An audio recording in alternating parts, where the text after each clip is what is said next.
Hello students, इस video में हम जानेंगे एक्सेल के कुछ और फंक्शंस जैसे कि square root SQRT function. SQRT function को जो भी पैरामीटर पास किया जाता है, जो भी नंबर पैरामीटर पास किया जाता है, SQRT फंक्शन उस वैल्यू का या उस रेफरेंस पर, उस एड्रेस पर जो भी वैल्यू होती है उसका स्क्वायर रूट निकाल कर हमको दे देता है।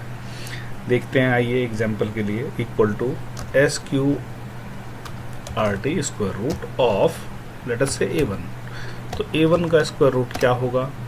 ये जवाब आपको मिला 9। अगर आप कहते हैं इक्वल टू SQRT 9 या आप B2 एड्रेस सेल एड्रेस दे दें तो आपको B2 sorry it should be A2। तो A2 मैंने किया यहाँ पर। ये 9 का स्क्वायर रूट 3 होता है, 81 का 9 होता है, 64 का 8 होता है, 8 8 64।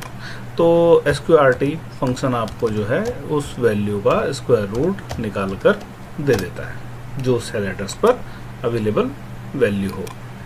अगला फंक्शन हमारा है मॉड फंक्शन। मॉड फंक्शन क्या होता है कि जैसे सपोज कीजिए यहाँ पर मैंने 10 को भाग दिया अगर मैंने 3 से, तो मुझे जो जवाब मिलेगा 10 लेस 3, 10 को 3 से भाग दिया, तो अगर मैं इसको भाग दूँ तो मेरे पास जो है रिमाइंडर 1 रह जाता है। 3 3 9 और 1 से सफल। लेकिन इस स्लैश जो है मुझे 3.333 वैल्यू दे रहा है, जबकि मुझे जो बचा है, जो रिमाइंडर बचा है, जो वहाँ पर शेष रह गया है, मुझको वो चाहिए। तो उस केस में जब हमको शेष की आवश्यकता हो तो हम मॉड फंक्शन का प्रयोग करते हैं, क्योंकि मॉड फंक्शन हमको शेष वैल्यू देता है, लौटा देता है। आइए देखते हैं कैसे करता है मॉड फंक्शन काम। इक्वल टू मॉड, अब सपोज कीजिए कि मैंने कहा द वैल्यू इज A1। अब A1 पर 81 है और इसको मैं जो है कि 8 से भाग देता हूँ, तो 8 से 8 दाम 80, पूरा भाग चला गया, लेकिन 1 फिर शेष रह जाएगा। तो इसका जवाब हमको आंसर में मिलेगा शेषफल 1। इसी प्रकार से अगर मैं कहूँ कि मॉड 12 और भाग दिया जाए 12 को 5 से, तो 5 से भाग देंगे अगर 12 को, तो 5 दूना 10, अब 2 शेषफल बच गया। तो जो शेषफल वैल्यू है वो मॉड फंक्शन हमको देता है। आइए मैं आपको इसको वैल्यू मोड में, फॉर्मूला मोड में दिखाता हूँ। ये आपका वापस वैल्यू मोड, फॉर्मूला मोड।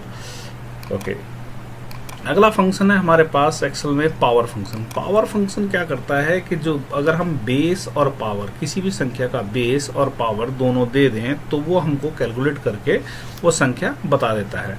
जैसे कि एग्जांपल के लिए 2 की घात 2।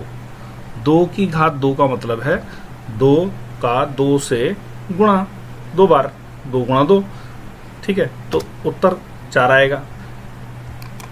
यही पावर फंक्शन करता है कि बराबर पावर और उसमें बेस वैल्यू मान लीजिए 4 है और उसकी पावर हमने 5 कर दी, तो 4 को 4 से ही 5 बार गुणा करने पर जो संख्या आएगी वो पावर फंक्शन हमको लौटा देगा।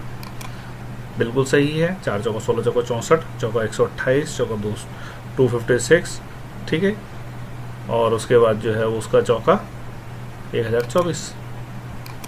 बढ़िया।